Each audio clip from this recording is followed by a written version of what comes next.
Bueno, buenos días a todos.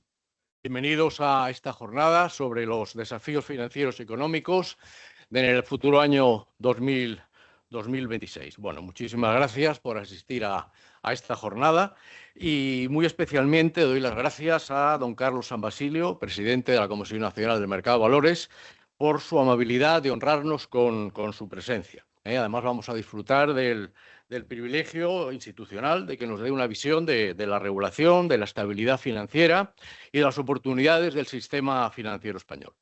Bueno, necesariamente mi intervención va a ser breve, más que nada porque ustedes no han venido a escucharme a mí y sobre todo los alumnos que me tienen muy visto, así que no os preocupéis que no me voy a extender demasiado. Pero por un deber de elemental cortesía, sobre todo para los asistentes por primera vez, les voy a explicar lo que es el centro que hoy les acoge, la institución, que es su anfitriona, que pueden considerar todos ustedes que es su casa. Por hablar yo se han fundido las luces, pero yo creo que se me sigue viendo. Vamos a ver, el IEB pertenece a una asociación sin ánimo de lucro que nació en el año 1989 y puso en marcha el primer máster en mercados financieros que hubo en España y en el mundo hispanohablante. La razón de ser pionera en esta materia de una forma tan reciente, porque claro, la universidad que nació en el siglo XIII pues no dio formación financiera hasta ese momento y en España en concreto fue porque, como saben muchos de ustedes, la actuación en mercados financieros estaba limitada y circunscrita a un cuerpo de élite de la Administración del Estado, que eran los agentes de cambio y bolsa. Por ese monopolio de actuación en finanzas, ni las universidades ni las escuelas de negocios se sentían llamadas a montar programas de esta materia, ¿no? Esto cambió, como saben muchos de ustedes, con la Ley de Mercavalores del año 88, que cambió el panorama, suprimió el cuerpo de agentes de cambio y bolsa sin necesidad de matar a ninguno, los transformó en corredores de comercio y posteriormente en notarios, que es lo que son ahora mismo, ¿no? Los que nos han jubilado. Y entonces se abrieron los mercados financieros, la actuación a todo el mundo y surgió una necesidad imperiosa de formar jóvenes especialistas con rango universitario expertos en mercados financieros. Por eso el IEB puso en marcha, como he dicho, el primer máster en finanzas que hubo en España y en el mundo hispanohablante, ¿no? Me gusta decir que era el mejor, realmente era el mejor y era el peor, porque no había ninguno. Ahora otros muchos centros han montado este tipo de máster. Y bueno, en el año 94, en el año 1994, el IEB se adscribió, empezó su proceso de adscripción a la Universidad Complutense de Madrid, que como saben es una de las más antiguas de España. Posteriormente se adscribió a la Universidad de Rey Juan Carlos, una de las más jóvenes de España, y empezó a impartir las dobles titulaciones, ¿no? Pero de una forma bastante original, porque en esto el IBE también fue pionero, que se impartió una doble titulación, pero no como es al uso en España, que son 2 grados, sino se imparte un grado, bien sea en Derecho, bien en Administración de Empresas, simultáneamente a un máster, bien sea un máster en Finanzas, un máster en Business Analytics, un máster en Relaciones Internacionales o en Banco de Inversión. O sea, en 4 años los alumnos obtienen los 2 títulos. Bueno, obtienen los 2 títulos el que estudia, ¿verdad? Algunos lo hacen algún año más porque amplía conocimientos, o alguno pues no sigue. Pero en general, en 4 años se obtienen 2 títulos, carrera y máster, grado y posgrado, ¿no? Luego también cuenta el IEB con un importante departamento de investigación en el que se han incorporado como 2 premios Nobel de Economía, 2 premios Nobel de Economía americanos, porque España no tiene premio Nobel de Economía. Lo tendrá y será evidentemente un antiguo alumno del IEB, o sea, contamos con todos vosotros para intentarlo. Y también tenemos un importante departamento de formación a empresas. Formamos prácticamente a todo el sector en España y en el extranjero.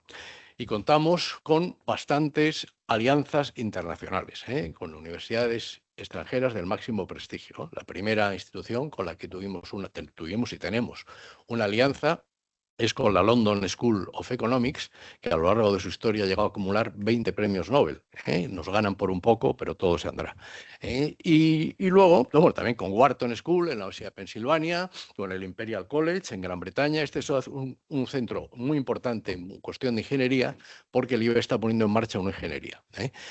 Y con muchísimas universidades iberoamericanas. Bueno, la Chinese University of Hong Kong también. Bueno, yo creo que todo esto acredita que el IEB tiene una importante posición de liderazgo en el mundo de las finanzas, ¿no? Es decir, que va a decir del IEB el director del IEB, pero bueno, esto es la realidad, ¿no? Así se reconoce los rankings especializados.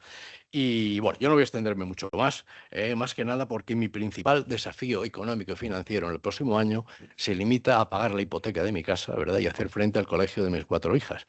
Así que sin más, les reitero el agradecimiento por su presencia en esta jornada. Reitero que el IEB es su casa y con muchísimo gusto cedo la palabra a don Carlos San Basilio. Gracias a todos por su asistencia.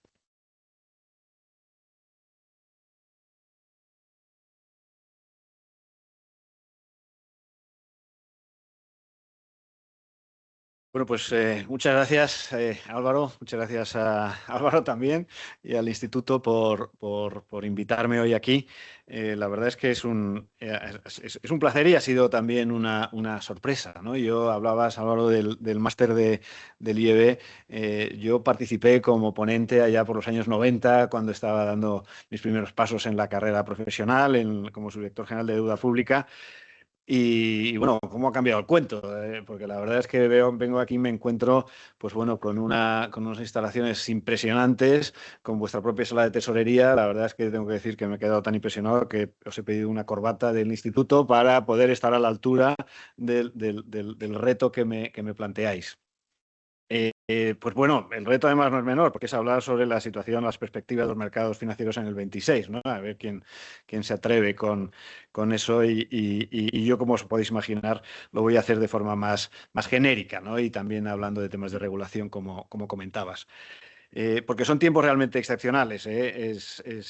Siempre es interesante la situación en los mercados financieros, siempre es difícil anticipar tendencias, pero estamos viviendo una época en la que se combinan dos circunstancias muy especiales, ¿no? Que es una exuberancia en los mercados y a la vez un crecimiento de los riesgos, los desafíos, las amenazas, ¿no? En fin, un poco la historia nos dice que esta exuberancia con el crecimiento de riesgos es algo que no es sostenible a largo plazo, ¿no? La cuestión es cómo se produce la corrección y en eso estamos un poco ahora todos cuando se empieza a hablar durante todo este año 2025 de burbujas, otra vez algo un poco que nos retrotrae a los que ya tenemos unos años a lo que ha pasado en años anteriores, ¿no? Yo en mi intervención haré un pequeño repaso a lo que ha sido ya el 25, que está terminando, aunque todavía, como sabéis, los que tenéis experiencia en mercados, pues siempre hay margen para la sorpresa y para que todo lo que hemos dicho pues cambie en unas semanas. Y luego, pues comentar algunas de las tendencias que vemos hacia el 2026, también hablando de la agenda regulatoria que nos espera en el año que viene, ¿no? Que va a ser una agenda regulatoria también especialmente relevante. El año 2025, si empezamos un poco más por el contexto internacional, pues bueno, ha sido un año de muy buenos resultados en los mercados financieros, casi mires donde mires, ¿no? En renta variable, que es un poco lo que siempre atrae más la atención mediática, pues bueno, es difícil encontrar mercados o índices que no hayan subido un 10, un 15, un 20% durante el año. En renta fija, pues lo mismo, pero en sentido contrario, ¿no? Las rentabilidades, pues los precios suben, las rentabilidades bajan, los spreads se comprimen. Es un escenario con una demanda pujante y que, independientemente de los factores de riesgo que ahora comentaré, pues bueno, la tendencia de precios es muy clara. Y otro componente de los mercados que ya no se puede obviar, que es el mundo cripto, ¿no? Pues también durante el año 25 pues se ha visto una consolidación de algunas de los instrumentos más relevantes en el mundo cripto, básicamente el Bitcoin, pero algunas de las otras monedas más estabilizadas alrededor del Bitcoin, que han mantenido con las correcciones de estas últimas semanas, pero que han mantenido una tendencia positiva durante todo el año, continuando una tendencia de años previos, ¿no? Y llegando a niveles de capitalización que ya empiezan a ser relevantes, ¿no? Ya no es un jugador marginal, sino que ya es un elemento con una capacidad de atraer demanda, pero también de generar inestabilidad que merece la pena realmente poner un foco en qué es lo que está pasando ahí, ¿no? Y hacia dónde van las tendencias.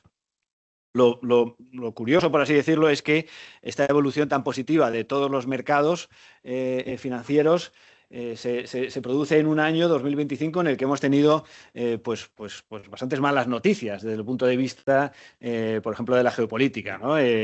Tenemos conflictos aquí en las puertas de Europa y dentro de Europa que no terminan de superarse en estos últimos años. pero además de esto estamos teniendo una geopolítica cada vez más complicada, ¿no? Con las alianzas tradicionales que están bajo revisión, con tensiones arancelarias, un poco teníamos ya por asumido el mantra de la globalización, la eliminación de las barreras, y nos hemos encontrado con que no es que no desaparezcan, sino que vuelven, ¿no? Y vuelven las luchas y las tensiones comerciales, que ahora están en un momento de tranquilidad, pero que durante la primera mitad del año pues bueno, nos dieron algunas sorpresas, que tenían su pequeña repercusión en bolsas, que es siempre un poco el indicador así más rápido, pero que luego se iban corrigiendo, ¿no? A medida, parecía que la bolsa y en general los inversores están buscando la más mínima buena noticia para otra vez recuperar la senda positiva, ¿no? Y bueno, no solo eso, ¿no? No solo se trata de la agenda geopolítica, se trata también de un escenario de crecimiento reducido en general en las economías desarrolladas. España es un poco un atípico en Europa, pero bueno, es especialmente chocante, ¿no? Ver que la economía española pueda seguir creciendo entre el 2,5-3% en un entorno en el que ni Italia, ni Francia, ni Alemania, ni Reino Unido tienen capacidad de generar una atracción de crecimiento que hasta ahora había sido siempre un poco uno de los motores que nos había llevado a nosotros a también tener un mayor crecimiento, ¿no? Pero este entorno de poco crecimiento, el entorno macro, por así decirlo, tampoco es el más favorable para los mercados financieros en Europa, ¿no? En Europa está el crecimiento reducido, hay unos elevadísimos niveles de endeudamiento del sector público, empieza a haber también algunas amenazas de endeudamiento del sector privado. Pero bueno, sin embargo, a pesar de todo ello, pues los mercados han seguido creciendo y confiando en que bueno, que esas peores noticias se compensan con otras, con la inteligencia artificial un poco como elemento, que no está muy claro hasta qué punto es solo buena noticia o puede tener también su lado disruptivo, generador de volatilidad, bueno, que habrá que ver hasta qué punto no termina siendo también una amenaza, ¿no? Los que también tenemos unos años y hemos vivido el .com, pues sabemos que estas expectativas, a veces basadas en tecnología y basadas en intangibles, a veces no se materializan. Pero bueno, como comentaré muy brevemente luego al hablar del 26, pues probablemente hay elementos fundamentales muy diferenciadores de la posible situación que se esté generando ahora con inteligencia artificial respecto a la que vivimos en el principio de los 2000 con el .com, ¿no? y con la generalización de la utilización de las redes y de Internet. Siguiendo todavía en el 2025, si nos ponemos un poco más el foco en los mercados financieros en España, me gustaría aprovechar un poco también la información que tenemos en la CNMV para compartir con todos vosotros, casi con rango de primicia, pues algunas de las tendencias que estamos viendo en nuestros mercados que bueno, todavía no hemos cerrado el año, pero tenemos información suficiente al tercer trimestre que nos permiten ver que hay algunas tendencias interesantes en los mercados, ¿no? En España también. Si empezamos por la renta variable también, pues bueno, una tendencia que es muy bien conocida es el comportamiento del IBEX, que casi se ha duplicado en 3 años, es uno de los índices más dinámicos en toda Europa. También es verdad que de los índices que tenía más que recuperar después de haber pasado pues, desde la crisis financiera, luego el COVID, episodios especialmente complicados, no solo de volatilidad, sino de descenso de cotizaciones, por lo que nosotros ahora hemos llegado a los máximos históricos, cuando hay otros mercados que llevan ya mucho tiempo superando sus máximos históricos. En este sentido, pues bueno, el mercado español es de los más dinámicos de Europa, recuperando desde el pasado, pero no es de los que tiene unas valoraciones más desorbitadas, ¿no? Si miras los múltiplos en nuestro mercado, pues pensarías que todavía hay recorrido, comparándose no ya con los múltiplos americanos, sino con los múltiplos de otros mercados europeos.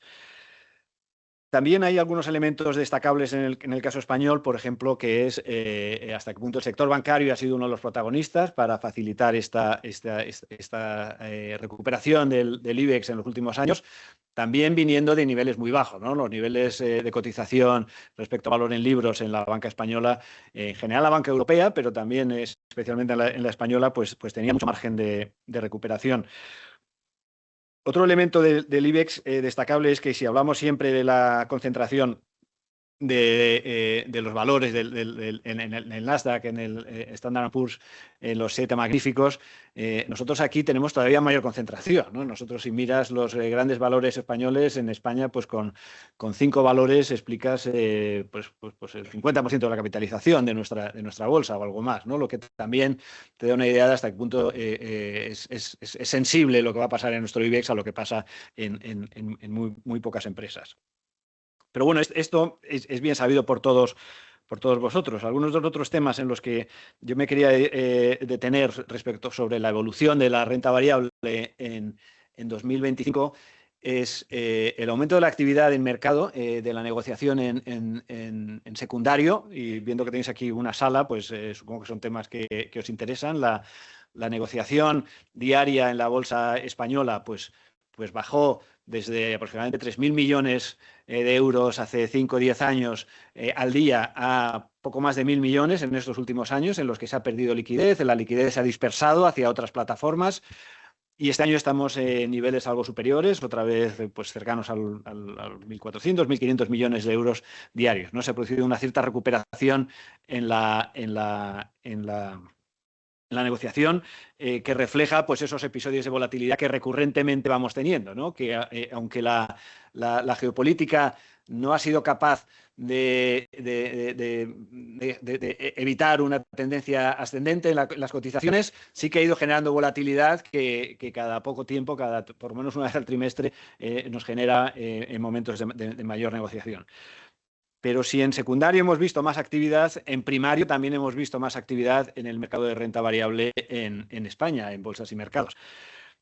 Y no a través de lo que es más llamativo, que son las salidas a bolsa, porque a bolsa solo hemos tenido 2 y salvo sorpresa no tendremos más este año. El año pasado tuvimos una. En fin, aquí hay una dinámica desde hace 5 o 10 años que no es solo de España, es de toda Europa continental y que se extiende incluso al Reino Unido, y cuya excepción en Europa serían casi los países nórdicos, que tienen un ecosistema algo diferente, en los cuales las salidas a bolsa son cada vez menores, ¿no? Tienes cada año 1, 2, 3, 4 salidas a bolsa máximo, cuando en el pasado pues tenías doble dígito, probablemente en los años buenos. Sin embargo, lo que me refería a que esto es una parte de la historia, es que lo relevante es hasta qué punto las empresas, no solo las nuevas que quieren salir a bolsa, sino las que ya están cotizando, utilizan el mercado, utilizan el primario para conseguir capital. Y lo que hemos visto es que durante este año lo están utilizando más, ¿no? Este año el capital al que han accedido las empresas españolas a través de BME pues va a aumentar casi un 40%. Ha habido una transacción muy llamativa de Iberdrola, uno de los grandes valores por capitalización de nuestra bolsa, que en solo una tacada ha conseguido ampliar capital por 5.000 millones de euros, que eso es algo que te da una idea de la liquidez y profundidad de nuestro mercado. Pero en general, más allá de Iberdrola, ha sido un año activo, un año bueno en cuanto a la captación de recursos en primario. En renta fija también hemos visto unas tendencias diferentes este año respecto a lo que hemos visto en el pasado, ¿no? La tendencia general de cotizaciones y de spreads es la misma que he comentado para el conjunto del sistema financiero. Lo que ha cambiado en España durante este año es que las emisiones en renta fija se han orientado más hacia el mercado doméstico frente al mercado extranjero. Este año vamos a tener unas emisiones en conjunto por parte de las empresas españolas de renta fija parecidas a las del año pasado, pero va a estar casi 50-50 entre las emisiones que se van a realizar en el mercado español frente a las que se realizan fuera de España, que son en gran medida en Irlanda, pero también en algunos otros mercados europeos. Aquí, para nosotros como emisor, como supervisor, es importante el que nuestras infraestructuras, en este caso bolsas y mercados, ofrezcan soluciones para las empresas españolas eficientes y en tiempo, que no les obliguen a salir a otros mercados para conseguir los objetivos que persiguen, de poder hacer una colocación rápida y profunda en muy poco tiempo. Y en este sentido, la verdad es que es una buena noticia que BME haya podido ir adaptándose. Bolsas y Mercados se ha adaptado bastante a las exigencias de los emisores, los grandes emisores españoles, para poder captar una parte cada vez mayor de sus emisiones. Lo que pensamos que es una tendencia que habrá que ver si se consolida en los próximos años, pero que ha permitido que este año las emisiones de empresas españolas en renta fija en BME pues vayan a aumentar entre un 30 y un 40%. Para terminar la foto de los mercados financieros en España en 2025, pues diría que también ha sido un año que ha continuado el crecimiento del private equity, que lleva pues entre 5 y 10 años creciendo y que lo hace también a doble dígito, con cada vez un mayor número de vehículos, un mayor número de activos bajo gestión, que ahora mismo se sitúan ya cerca de los 50.000 millones de euros, que es aproximadamente la décima parte de lo que los inversores españoles invierten en los fondos de inversión tradicionales, pero que ya empieza a pesar, ¿no? Ya empieza a ser uno de los elementos relevantes en nuestro mercado, que además es complementario a la inversión en fondos de inversión tradicionales, que sigue manteniendo un dinamismo. Pero mientras los fondos de inversión tradicionales, los activos bajo gestión, pueden crecer en torno a un 5, un 7% al año, en los fondos bajo gestión están creciendo entre un 10 y un 15% al año. Idealmente destinándose a financiar necesidades complementarias, ¿no? En unos casos, en el private equity, más etapas iniciales de empresas con un mayor contenido tecnológico, innovador, con mayores necesidades de reforzar su gestión, frente a los fondos de inversión más tradicionales, que sí que pueden ir más a la financiación de empresas ya bien establecidas y con sus propios mecanismos de gestión, ¿no? Todo esto dibuja una foto pues positiva del comportamiento de los mercados en España durante el 25, tanto en cuanto a rendimientos y rentabilidades como a estructura, ¿no? en términos estructurales del funcionamiento de los mercados. Pero ¿qué va a pasar en 2026? Pues bueno, esta es evidentemente la pregunta del millón. Y siempre lo es, pero ahora especialmente, ¿no? A mí me gustaría, pues bueno, ya anticipo que no voy a decir lo que voy a pensar, lo que pueda pensar sobre lo que va a hacer la bolsa. Aquí hubo un presidente de la Reserva Federal que durante muchos años fue considerado un genio, que fue Alan Greenspan, hasta que al final llegó la crisis financiera. Y se vio que en gran parte pues bueno, había habido una labor invigilando que quizás se había abandonado, pero Alan Greenspan, cuando le preguntaban esto, decía, pues bueno, yo solo puedo decir que lo que sé es que la bolsa va a subir, bajar o quedarse parecida, pero nada más. Pues bueno, yo puedo decir lo mismo, ¿no? Pero bueno, yo creo que me gustaría comentar un poco algunas de las dinámicas que ya han estado funcionando durante el 25 y que durante el 26 serán objeto de todavía mayor análisis, y que habrá que ver hasta qué punto se reflejan en las cotizaciones, ¿no? La primera es, pues bueno, un poco toda la discusión que estamos viviendo en estos últimos meses acerca de la existencia de una burbuja en las cotizaciones en las bolsas, sobre todo en la bolsa americana, sobre todo en valores relacionados con la inteligencia artificial. Esto, pues bueno, el estudio y el análisis de la posibilidad de existencia de burbujas, pues bueno, daría para mucho, ¿no? Daría para un máster solo. Y sería difícil que llegara a conclusiones muy concluyentes, valga la redundancia. En este caso, pues se están haciendo muchos paralelismos con la burbuja que se vivió a finales de los 90, principios de los 2000, con empresas que pensaban que con la estandarización de la utilización de las redes, pues generarían modelos de negocio con unos elevados ingresos y que se transformaría básicamente la economía. Lo que se vio es que estos modelos de negocio tardaban mucho tiempo en generar los ingresos que se preveían. Por el camino generaban muchos costes. Y al final las expectativas se defraudaron y provocó el colapso de la burbuja.com. Ahora mismo la situación es muy flexible. Si ves, en las entidades que están pues bueno, en el centro un poco de la discusión, ¿no? Nvidia, pues bueno, Meta, Alphabet, Apple, empresas que son otra historia, porque ya tienen tienen un recorrido, tienen unos modelos de negocio, tienen una generación de ingresos por sí mismos y actuales, no una previsión, sino ya actuales, ¿no? Y Nvidia, que quizás sería la que está más vinculada a la inteligencia artificial, pues no deja de sorprender al alza con la capacidad de generar ingresos ya, no es una previsión de que de aquí a 3 o 4 años. Con lo que parece que este núcleo duro de grandes empresas que también están incorporándose al mundo de la inteligencia artificial, pues bueno, tienen una base muy sólida desde la que poder crecer y poder invertir en los desarrollos que exige la inteligencia artificial. Que frente al .com, la inteligencia artificial es muy exigente en cuanto a inversiones. Hace falta muchísima inversión en infraestructuras, en energía. Y es muy cara, ¿no? Los modelos sí que te enseñan ya que desde los primeros años hace falta miles de millones de euros de inversión. Sin embargo, ya digo que muchas de las empresas que están protagonizando estos desarrollos ya tienen sus propios modelos de negocio muy diversificados y que les generan una masa y una capacidad de apoyar el desarrollo de estas iniciativas. También se está poniendo más foco un poco en la siguiente esfera, ¿no? De las empresas que son más desarrolladoras de inteligencia artificial, que sí que están en modelos ahora mismo de crecimiento, ¿no? Y que realmente muchas de ellas todavía están generando pérdidas y que habrá que ver esos modelos de crecimiento y de generación futura de ingresos hasta qué punto se materializan en los próximos años. Por lo que, bueno, aquí tenemos un elemento sistémico, ¿no? Que es hasta qué punto las expectativas, las valoraciones que ahora mismo tienen grandes empresas vinculadas a la inteligencia artificial se van a mantener, porque si no lo hicieran, dada el carácter sistémico, como decía, que tienen muchas de ellas, el ajuste, la corrección no se va a limitar a alguna de ellas, sino que probablemente ahí habrá muchos ajustes cruzados y podrían tener potencialmente un efecto sistémico, no ya solo sobre la bolsa americana, sino en general sobre el conjunto de los mercados. Entonces eso, pues bueno, es un elemento a ir siguiendo.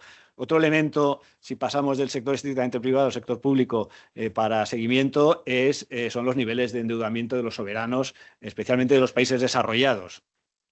En la Unión Europea, desde luego, pero más allá, en Estados Unidos, en Japón, en el Reino Unido, estos niveles de deuda en un entorno de un crecimiento en general bastante limitado, pues no dejan de ser una amenaza, ¿no? Es una amenaza hasta qué punto, pues bueno, esta deuda es sostenible. En la zona euro, pues tenemos un banco central que ha demostrado su capacidad para la gestión de crisis en el pasado y por lo menos para que no se ponga en riesgo el conjunto del sistema. Pero no deja de ser un poco sorprendente que a pesar del crecimiento de la deuda de los soberanos europeos, pues los spreads sigan en niveles tan bajos, ¿no? Y que incluso se vayan reduciendo, ¿no? Con lo que este es uno de los en los próximos meses.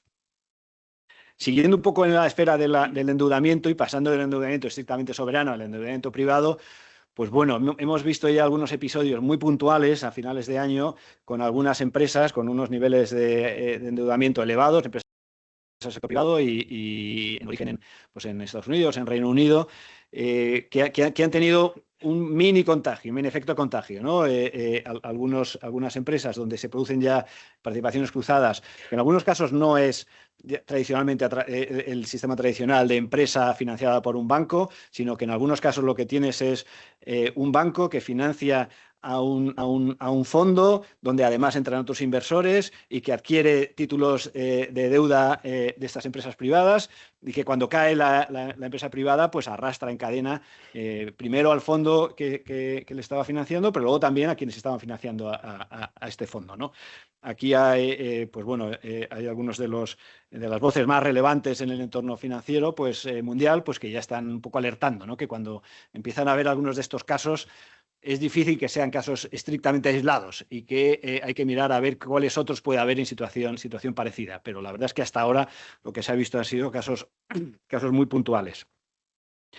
Otro cuarto elemento para hacer seguimiento, pues evidentemente va a seguir siendo el mundo cripto, ¿no? Y el mundo cripto no solo con Bitcoin y con las principales monedas de referencia, sino también con toda la evolución de las stablecoins, a ver hacia dónde va este mundo, a ver qué hace Europa, qué hace la zona euro en este debate del que estamos un poco quedándonos fuera, ¿no? No tanto del debate, porque lo que estamos haciendo en Europa básicamente es debatir, pero estamos un poco fuera de la realidad, ¿no? De tener nuestras propias stablecoins vinculadas al euro para ver cuáles son las ventajas que se puede conseguir con esta tecnología, porque se trata de ir más allá de la esfera especulativa asociada a una criptomoneda concreta, sino de ver estos instrumentos que tienen una serie de ventajas tecnológicas claras respecto a los instrumentos financieros tradicionales, qué es lo que pueden aportar. Y pueden aportar ventajas muy claras en áreas como las transferencias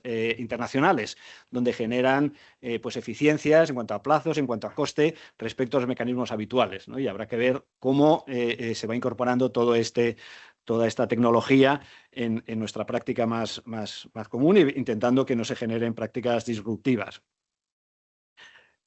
Luego, un elemento que será relevante también durante todo el año son las que multiplica los riesgos, es el hecho de que haya riesgos bastante claros en todas las áreas, ¿no? Porque al final genera una posible interconexión entre unos y otros, que al final hace que si tú tienes problemas pues en los mercados de renta variable, pues como los mercados de renta fija también están bastante estresados por los fundamentales, pues puedas tener ahí algunas dificultades. También con el cripto, ¿no? Que el cripto empieza a ser un área donde ya no están solo algunos jóvenes y algunos potencialmente ocultadores de patrimonio, sino que ya empieza a ser un poco parte de la cultura tradicional inversora, y donde poco a poco, con mucho cuidado, pero donde empiezan a entrar también las instituciones financieras tradicionales, ¿no?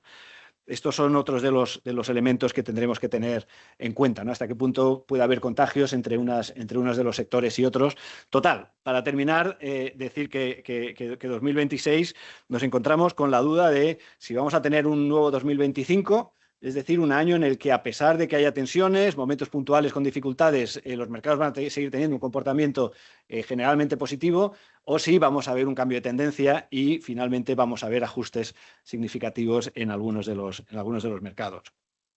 Para terminar sobre 2026, quería hacer referencia un poco a la agenda regulatoria, ¿no? que es lo que a nosotros nos toca más de cerca, y que también va a vivir en el 26 un año especialmente relevante, ¿no? Es un año de cambio de tendencias. Perdón. Ya lo estamos experimentando en el 25, ¿no? Con la lentitud de la toma de decisiones en la Unión Europea, para bien o para mal, lo que nos estamos encontrando es que finalmente se ha optado por una reorientación del objetivo último de la regulación financiera, que a raíz de la crisis financiera, y con muy buenas razones, se enfocó casi exclusivamente en la protección del inversor, y que con el paso de los años ha dado lugar a un entorno sobreregulado, con dificultades para otro elemento fundamental para nuestras economías, que es la competitividad de nuestras empresas, y que nuestros mercados financieros sean competitivos ellos mismos y contribuyan a la competitividad de nuestras empresas. Con la sobreregulación que hemos acumulado durante tantos años, pues esto no se produce, ¿no? Además, se produce un exceso de regulación y una fragmentación de los mercados en la Unión Europea, con lo que algunas de las ventajas fundamentales de todo nuestro proyecto comunitario pues no terminan de desarrollarse y no nos ayudan a ponernos a un nivel al que nos gustaría estar, más cerca de donde están los otros grandes bloques, básicamente Estados Unidos o China, en capacidad de inversión, en capacidad de innovación. Y aquí, pues bueno, a raíz ya pues de los famosos informes de los expresidentes italianos, de Enrico Letta y de Mario Draghi, pues bueno, el foco de la nueva comisión, que lleva ya todo este año trabajando en él, pues es, por una parte, la simplificación, y por otra, la integración de mercados. Todo ello con el objetivo... Muchas gracias. Con el objetivo de contribuir a esta mejora de la competitividad de nuestros mercados. Y son dos agendas muy complicadas, ¿no? Por una parte, la simplificación supone en gran medida desandar mucho de lo que se ha hecho hasta ahora. Y ahí hay una tentación, un atajo, que sería decir, bueno, más que simplificar, lo que hay que hacer es desregular. Entonces eliminas mucha de la regulación que se ha hecho en estos últimos años. Esto, en nuestra opinión, aquí hablando como CNMV, es peligroso. Es peligroso porque lo que no queremos es que el movimiento pendular nos lleve otra vez a los males originarios, ¿no? Que provocaron en gran medida, estuvieron en la base de algunos de los comportamientos que desencadenaron la crisis financiera. La cuestión es cómo podemos conseguir un equilibrio en el cual la protección del inversor siga siendo un elemento relevante. Pero por eso tenemos ahí la duda entre exceso regulador o desregulación o un punto intermedio, que será el que a nosotros nos gustaría como supervisor que alcancemos. Y la verdad es que donde estamos viendo hasta ahora a la Comisión es que en algunas áreas, como en las áreas de sostenibilidad, está optando por una medida más desreguladora que simplificadora, ¿no? Nosotros creemos que hay un margen enorme para simplificar las exigencias en materia de sostenibilidad a las empresas europeas, pero que no debe desaparecer totalmente cualquier exigencia, cualquier referencia a sostenibilidad en las prácticas, en las buenas prácticas de las empresas en Europa. Ese sería uno de los puntos de la agenda a futuro, la simplificación. Nosotros desde la CNMV en nuestra área pues hemos hecho un repaso de todas nuestras prácticas supervisoras, viendo cuáles de ellas son prácticas que suponen una carga para el supervisado, ya sea la infraestructura de mercado, pero sobre todo pues, los gestores de fondos de inversión, las empresas de servicios de inversión, los gestores de capital riesgo. Y cuáles de estas cargas están justificadas por hacer frente a un elemento de riesgo, a un factor de riesgo relevante. Y cuando no lo esté, pues intentar eliminar estas cargas y que nuestra labor supervisora se concentre en aquellos factores de riesgo. Pero no llega, desde luego. Para esto, por encima de nuestro ámbito, hace falta modificaciones legislativas en España y ahí pues estamos en contacto con el Ministerio de Economía para ir avanzando y sobre todo en Europa, donde hasta ahora un poco la primera medida de choque de la Unión Europea, de la Comisión, ha sido medidas de inaplicación de algunos de los reglamentos y directivas de forma transitoria, pero lo importante es que redefina el marco regulatorio y para eso el proceso legislativo en Europa es tremendamente lento, por la exigencia de consenso y puede llevar, tremendamente lento es que puede llevar 2 o 3 años perfectamente. Esto afecta, por ejemplo, a la segunda pata de la reforma del marco regulatorio. Si hablamos de simplificación por una parte, donde estamos todos ahora mismo ya cambiando el chip, hacia la integración de mercados. Aquí esperamos, tan pronto como esta semana, un paquete legislativo de la Comisión en el que promueva una serie de iniciativas muy concretas, muy ambiciosas, para la integración de los mercados financieros en Europa, de distintos niveles. Algunas de ellas son las favorecedoras de que haya una supervisión única, más parecido a lo que está pasando con la banca a través del SSM y del Banco Central Europeo, pero otras más operativas, de que realmente se eliminen las barreras que tienen los agentes para operar en distintos mercados. Ahora mismo en la gestión colectiva, por ejemplo, se funciona en base a pasaportes, pero aunque tú puedas trabajar en otros mercados, en 2 mercados puedes trabajar con tu pasaporte, pero te puedes encontrar con especificidades a las que tienes que reaccionar con productos ad hoc para cada uno de los mercados. Eso justifica también o explica que en general los fondos de inversión en Europa sean de menor tamaño que los fondos de inversión en Estados Unidos. Esto es un arma de doble filo. O sea, tampoco quieres tener fondos enormes que por sí solos sean sistémicos, pero sí que generas también con el tamaño eficiencias y sinergias de las que se pueden beneficiar los ahorradores. El paquete legislativo contempla medidas no solo en el ámbito supervisor, que es el supervisor europeo que ahora mismo tenemos en funcionamiento, ESMA, que está basado en París, que ahora mismo hace más una labor de coordinador de los supervisores nacionales y que pase a tener una labor más efectiva de supervisor, sobre todo de aquellos agentes que tienen un papel cross-border o sistémico en la Unión Europea, pero también que se eliminen algunas barreras que hay para la operativa en mercados, para la gestión colectiva entre unos países y otros, y que realmente los agentes de mercados puedan beneficiarse del tamaño que tiene un mercado como el de la Unión Europea. En definitiva, igual que por el lado de las amenazas, 2026 va a ser un año muy interesante al que prestar atención, pero el año de la regulación también va a ser un año muy relevante, ¿no? Y en los próximos años, 26-27, se va a redefinir completamente el marco regulatorio de los mercados financieros en Europa. Bueno, con esto termino. Quiero insistir en la trascendencia del momento. Creo que estáis en muy buen sitio para seguir en primera persona, en primera línea, las evoluciones de los mercados financieros. Es bien sabido que los mercados financieros no son una burbuja al margen de la economía real, sino que las interacciones son constantes y y diría que totales. Así que nada, estoy convencido que con vuestro conocimiento adquirido aquí en estos próximos meses, próximos años, pues contribuiréis a que tengamos unos mercados financieros más líquidos, más eficientes y más seguros. Muchas gracias.